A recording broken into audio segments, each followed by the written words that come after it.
जब आपने बहुत पहले स्टार्ट किया था तो आपको रिस्क का फियर नहीं लगा? क्योंकि 1999 में अगर देखा जाए तो लोग बहुत ज़्यादा इस बिज़नेस को लेकर अवेयर नहीं थे।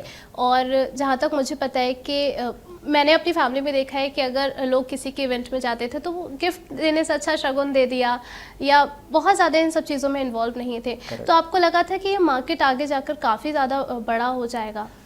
तो उस time again you know and I से दो एस्पेक्ट्स होते हैं, एस्पिरेशन और डेस्परेशन। तो उस टाइम जो सिचुएशन थी डेस्परेशन वाली सिचुएशन थी कि अगर कुछ नहीं किया तो फैमिली का क्या होगा।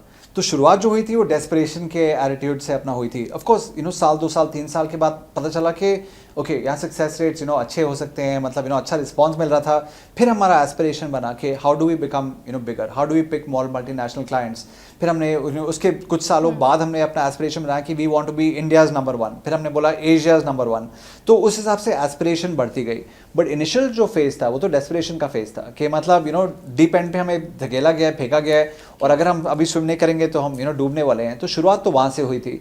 लेकिन बहुत इंटरेस्टिंग पॉइंट है आपका, जब आपने गिफ्टिंग इंडस्ट्री के बारे में बात किया तो उस टाइम बहुत ही डिसऑर्गेनाइज थी। मतलब आज भी डिसऑर्गेनाइज है, आज भी डिसऑर्गेनाइज है। लाइक लोग बोलते हैं यू नो गिफ्टिंग का यू नो इतना हज़ारों करोड़ का इंडिया में धंधा होता है। ऐसे बहुत यहाँ 10,000 कंपनियाँ जो गिफ्टिंग भी करती हैं, right. So you have you know as many as 10,000 people you know who are already in the gifting space.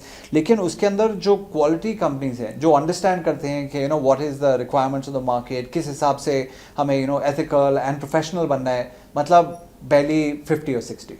और उसमें से भी अगर हम top you know company choose करें जो ग्लोबल क्लाइंट्स हैंडल कर सकते हैं, there must be only like 5। सो at that time also very disorganized, but then again to my mind that was an opportunity